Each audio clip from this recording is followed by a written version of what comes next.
구독과 좋아요는 저에게 큰 힘이 됩니다. 안녕하세요. 제 이름은 박영자이고 올해 74살입니다. 작년 여름 제 인생에서 가장 굴욕적인 날을 겪었어요. 2024년 8월 3일 토요일, 폭염주의보가 내린 날이었습니다. 체감온도 38도. 그날 제 방 에어컨이 고장났어요. 땀이 비 오듯 흘렀습니다. 숨이 막혔어요. 어지러웠습니다. 며느리 현주에게 말했죠. 현주야, 에어컨이 안 돌아가. 더워 죽겠어. 어머님, 선풍기 틀어요. 하지만 현주야, 너무 더워서. 어머님, 에어컨 고치려면 돈 드는데 지금 여유 없어요. 선풍기로 버티세요. 그날 오후 3시, 저는 우연히 알게 되었어요. 며느리가 강아지 봄이 방에 LG 휘센 200만 원짜리 에어컨을 새로 설치했다는 걸. 봄이 더워하니까 새로 샀어요. 그 순간 깨달았습니다. 며느리에게 저는 강아지보다 못한 존재였다는 걸. 하지만 며느리는 몰랐어요. 제가 40년 전 남편 명의로 산 강남 땅 200평을 물려받았다는 걸. 그리고 그 땅이 지금 180억이 됐다는 걸. 끝까지 들어주세요.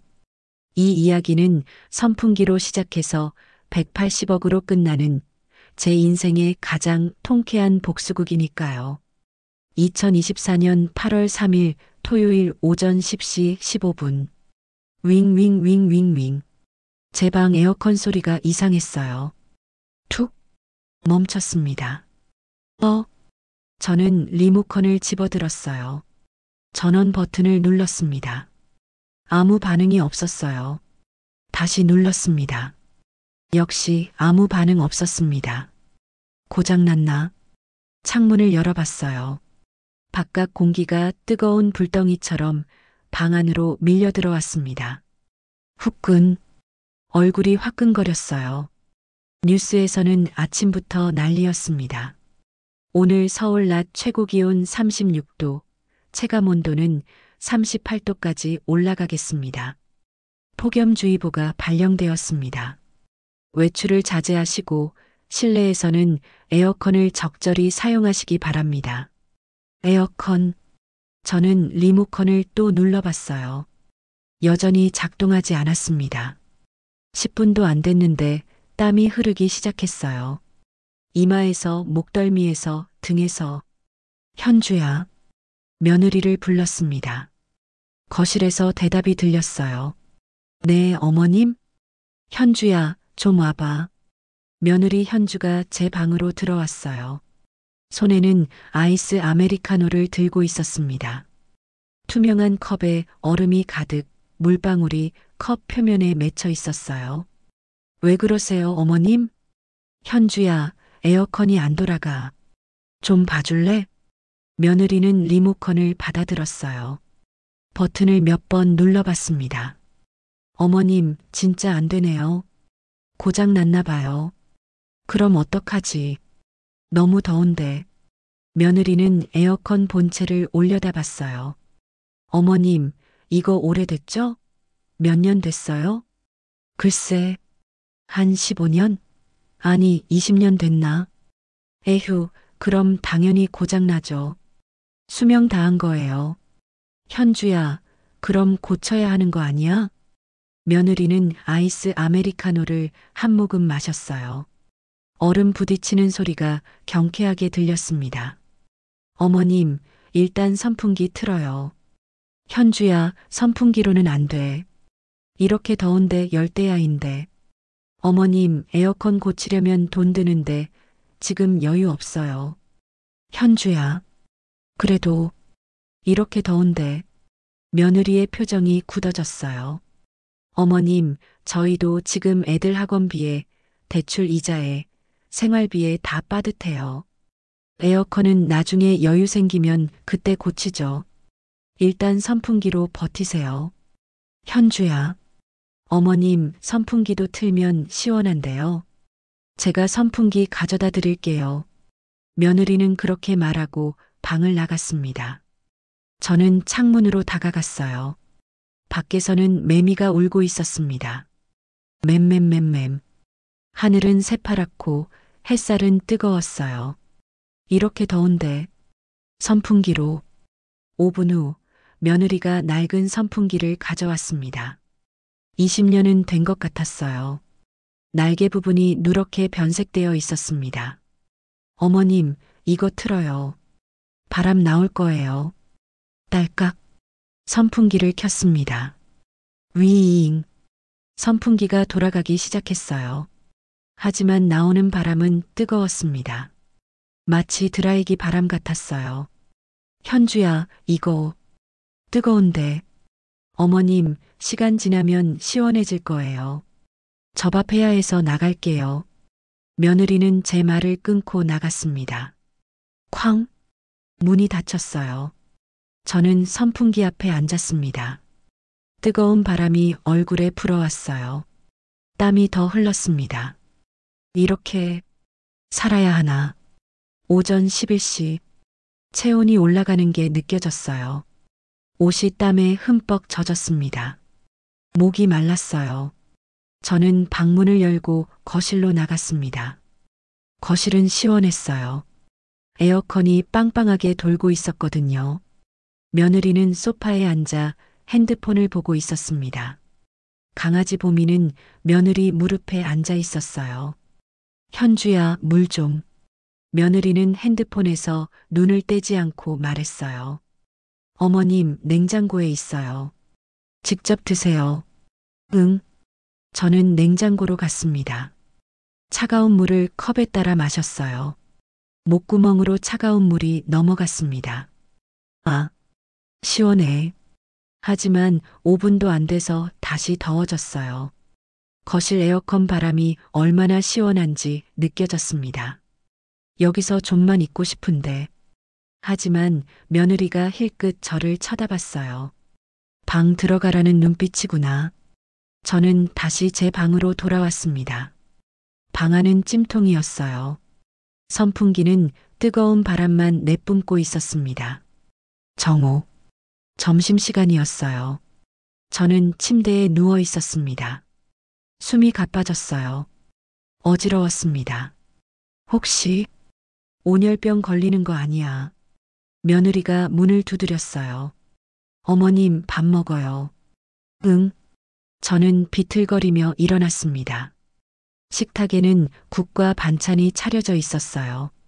아들 준호는 회사에 가서 없었습니다. 며느리와 저, 그리고 손주 지민이와 지훈이 넷이서 밥을 먹었어요. 할머니, 왜 그렇게 땀 많이 흘려요? 지민이가 물었습니다. 할머니 방 에어컨이 고장났어. 엄마, 그럼 고쳐줘야지. 지민아, 조용히 먹어. 며느리가 딸을 제지했어요. 저는 밥을 먹으면서도 땀이 흘렀습니다. 등에서, 이마에서, 목에서 밥맛이 없었어요. 잘 먹었어. 저는 그릇을 놓고 다시 방으로 들어갔습니다. 오후 1시. 하루 중 가장 더운 시간이 다가오고 있었어요. 오후 2시. 견딜 수 없을 정도로 더웠습니다. 저는 침대에 누워 천장만 바라봤어요. 선풍기는 계속 돌고 있었지만 소용없었습니다. 이러다 정말 쓰러지겠어. 그때 현관벨이 울렸습니다. 띵동. 택배요. 며느리가 현관문을 열었어요. LG전자입니다. 에어컨 설치하러 왔습니다. 제 귀가 번쩍 뛰었습니다. 에어컨? 며느리가 고쳐주는 건가? 저는 침대에서 일어나 방문을 조금 열었어요. 복도를 내다봤습니다. 2명의 기사님이 큰 박스를 들고 들어오고 있었어요. 여기 설치하시는 거죠? 하지만 기사님들은 제 방이 아닌 안방 옆 작은 방으로 향했습니다. 강아지 보미가 있는 방이었어요. 심장이 쿵 내려앉았습니다. 네, 맞아요. 여기요. 며느리의 목소리가 들렸어요. 저는 방문을 더 열고 복도로 나왔습니다.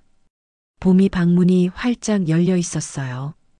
기사님들이 에어컨을 설치하고 있었습니다. 이거 최신형인데요. LG 휘센 프리미엄 모델이에요. 얼마예요? 200만 원입니다. 좋은 선택하셨어요. 성능 정말 좋아요. 우리 봄이가 더워서 헥헥거리길래요. 빨리 시원하게 해줘야죠. 며느리는 봄이를 안고 있었어요. 아이고, 강아지 귀여워라. 몇 살이에요?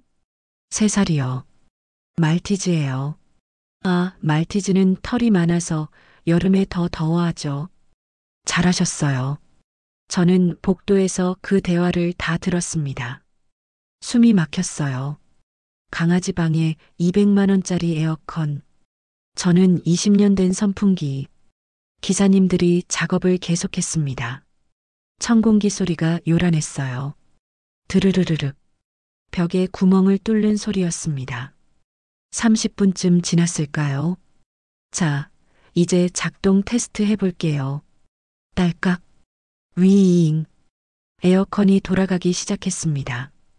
와, 벌써 시원해지네요. 며느리의 목소리였어요. 네, 이 모델은 냉방 속도가 빨라요. 5분이면 실내 온도가 10도는 떨어집니다. 우와, 대박. 봄이야, 시원하지? 멍멍. 강아지 짖는 소리가 들렸어요. 저는 복도에 서서 그 광경을 바라봤습니다. 가슴이 답답했어요. 눈물이 날 것 같았습니다. 나는 뭐지?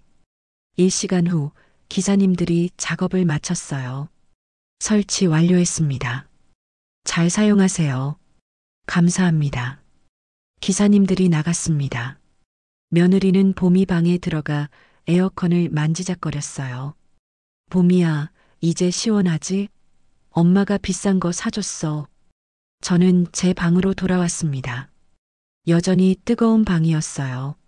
선풍기는 소용없었습니다. 저는 침대에 앉아 울었어요. 소리 내지 않으려고 이불로 입을 막았습니다. 현주야, 나는, 오후 4시, 저는 거실로 나갔습니다. 며느리는 소파에 앉아 TV를 보고 있었어요. 강아지 보미는 며느리 무릎에서 자고 있었습니다. 현주야, 네, 어머님? 너, 봄이 방에 에어컨 샀어? 며느리는 태연하게 대답했어요. 네. 봄이가 더워서 헥헥거리길래요. 200만 원짜리? 네. 어머님, 봄이는 가족이잖아요. 가족이 더워하는데 당연히 사줘야죠. 현주야. 그럼 나는? 며느리가 저를 쳐다봤어요. 어머님은 선풍기 있잖아요.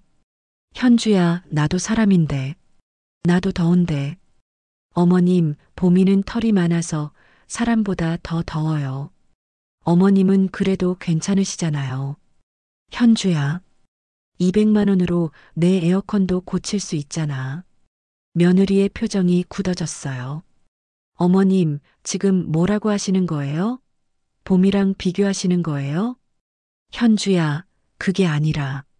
어머님, 봄이는 우리 가족이에요. 제 딸이나 마찬가지예요. 어머님은 선풍기로 버티실 수 있잖아요. 며느리는 그렇게 말하고 봄이 방으로 들어갔습니다. 쾅! 문이 닫혔어요. 봄이야 시원하지?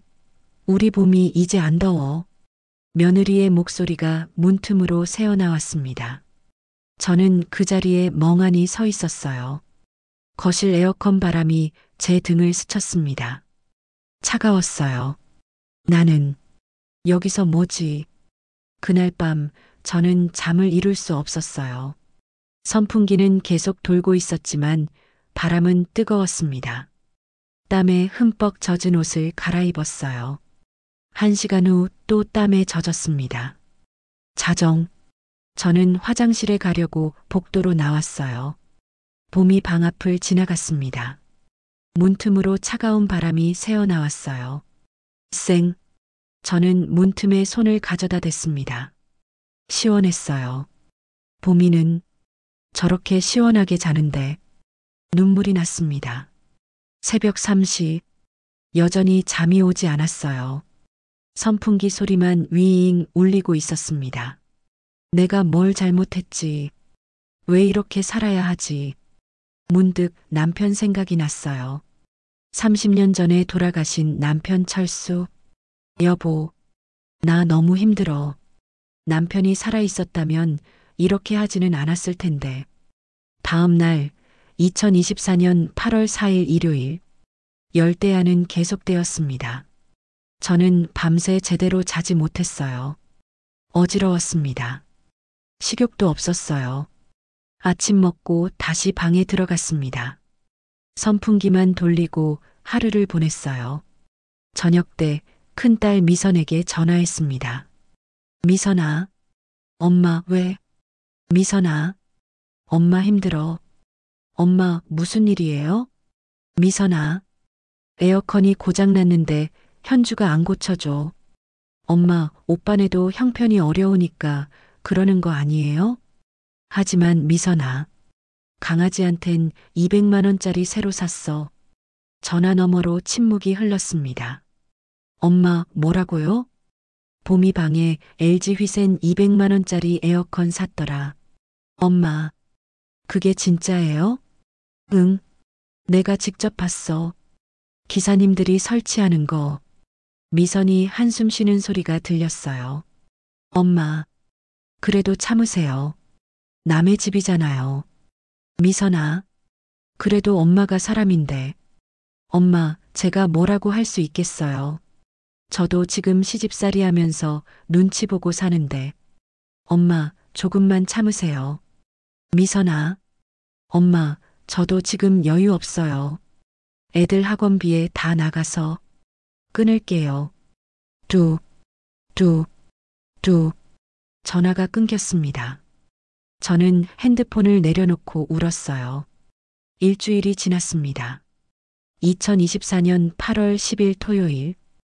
폭염은 계속되었어요. 저는 그 일주일 동안 선풍기만 틀고 견뎠습니다. 밤마다 땀에 젖어 깼어요. 어지럼증이 심해졌습니다. 식욕도 없었어요. OK주의 빠졌습니다. 며느리는 아무렇지 않았어요.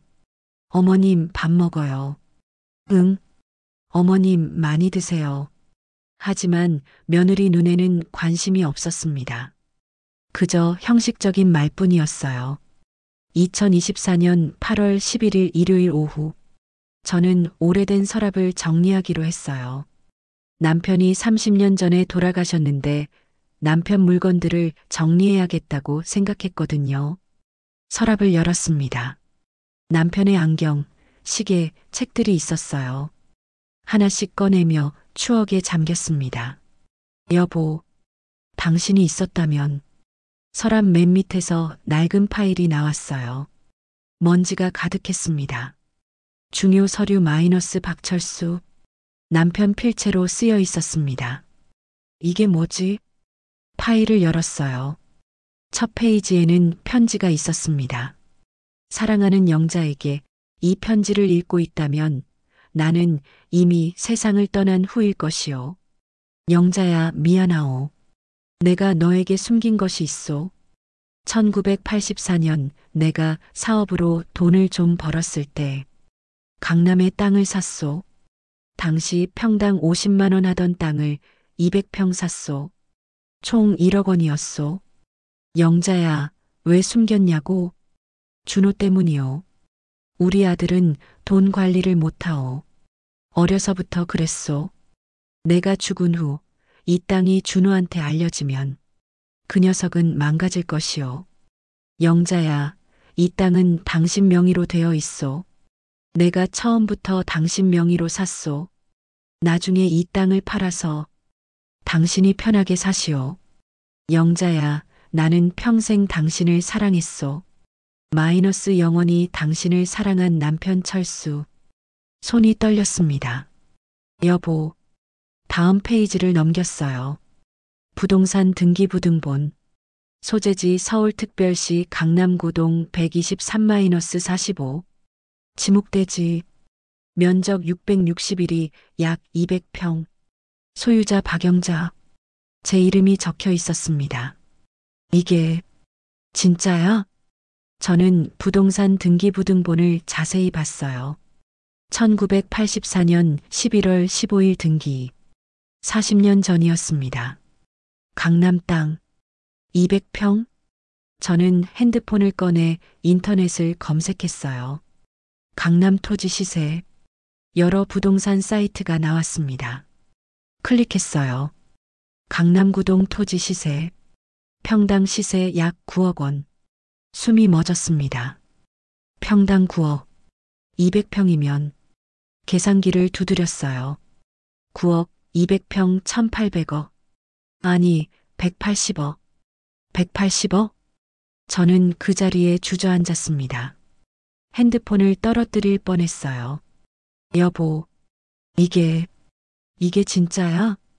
다음 날 2024년 8월 12일 월요일 오전 10시 저는 부동산 중개사무소를 찾아갔습니다. 강남구에 있는 대형 부동산이었어요. 어서 오세요. 젊은 중개사가 맞았습니다. 저기, 이 땅 좀 봐주시겠어요? 저는 등기부등본을 내밀었어요. 중개사가 서류를 받아봤습니다. 이거, 왜요? 할머니, 이거 대박인데요? 네. 이 위치, 강남구 핵심 상업지역이에요. 200평이면 중개사는 계산기를 두드렸어요. 현재 시세로 평당 약 9억 원. 200평이면 180억 원입니다. 심장이 빠르게 뛰었습니다. 180억? 정말이에요? 네. 확실합니다. 할머니, 이 땅 매물로 내놓으시면 일주일 안에 팔립니다. 정말요? 네. 강남 토지는 지금 황금이에요. 팔 생각 있으세요? 저는 잠시 생각했어요. 팔아야 하나? 아니면 며느리 얼굴이 떠올랐습니다. 어머님 선풍기 틀어요. 보미는 가족이잖아요. 어머님은 그래도 괜찮으시잖아요. 결심했습니다. 팔고 싶어요. 알겠습니다. 제가 매수자 찾아볼게요. 일주일 후 2024년 8월 19일 월요일 중개사에게서 전화가 왔어요. 할머니, 매수자 찾았어요. 정말요? 네. 대기업 계열사에서 180억에 사겠답니다. 계약하시겠어요? 네. 그럼 내일 오전 10시에 사무실로 오세요. 계약서 쓰겠습니다. 다음 날 계약했습니다. 계약금 18억 원이 먼저 들어왔어요. 그리고 2주 후 잔금 162억 원이 입금되었습니다. 2024년 9월 5일 제 통장 잔액 180억 원. 저는 은행 앱을 보며 믿을 수 없었어요. 이게 내 돈이야? 하지만 아무에게도 말하지 않았습니다. 며느리도 아들도 딸도 몰랐어요. 저는 여전히 선풍기를 틀고 살았습니다. 9월이 되어 폭염이 조금 수그러들었지만 여전히 더웠거든요. 며느리는 여전히 아무렇지 않았어요. 어머님, 이제 선선해졌잖아요. 괜찮으시죠? 응. 곧 겨울이 올 거야. 그때까지만 참자. 하지만 저는 다른 계획을 세우고 있었습니다.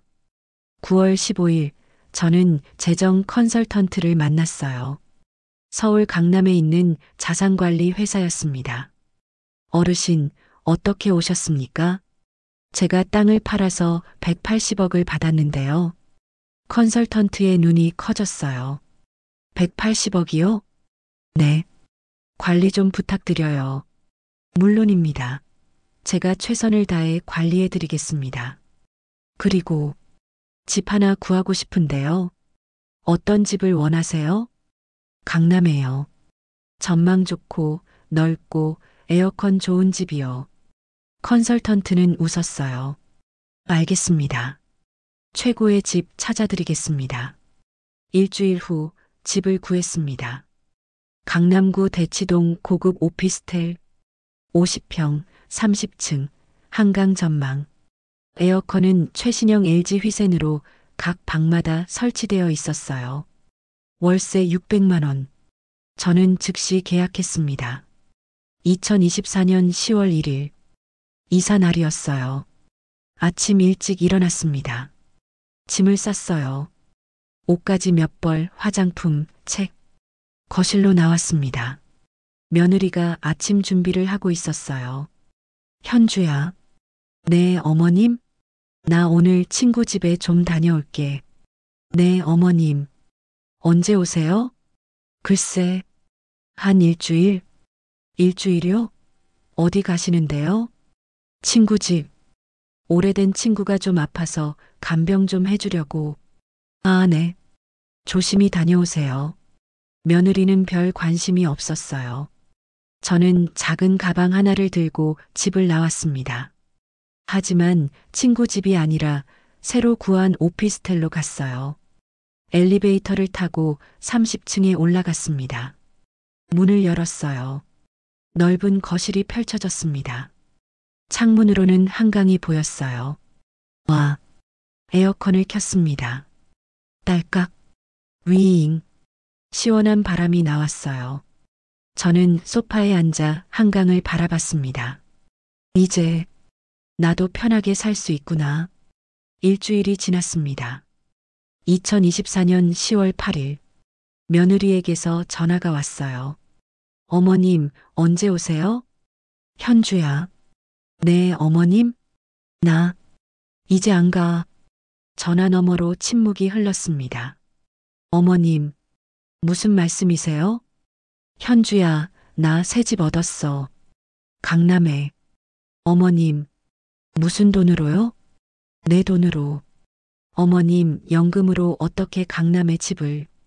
현주야, 땅 팔았어. 땅이요? 응. 강남에 땅 200평 있었어. 40년 전에 남편이 산 거.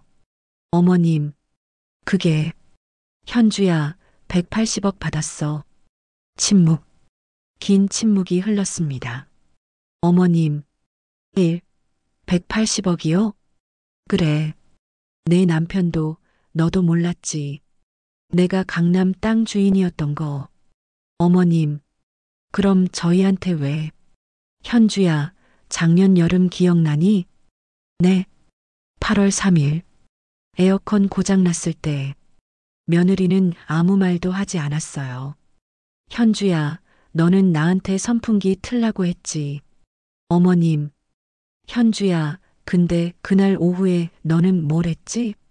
어머님, 그건 강아지 보미한테 200만 원짜리 에어컨 사줬지. 며느리가 숨 쉬는 소리가 들렸어요. 현주야, 나는 그날 깨달았어. 너한테 나는 강아지만도 못한 존재라는 걸. 어머님, 죄송합니다. 제가 정말 잘못했어요. 현주야, 늦었어. 어머님, 제발 한 번만 용서해 주세요. 현주야, 나는 이제 강남 오피스텔에서 에어컨 틀고 편하게 살 거야. 어머님, 현주야, 그리고 유언장 써뒀어. 너희한테는 한 푼도 안 줘. 어머님, 어머님, 저는 전화를 끊었습니다. 다음 날 며느리가 찾아왔어요. 초인종을 눌렀습니다.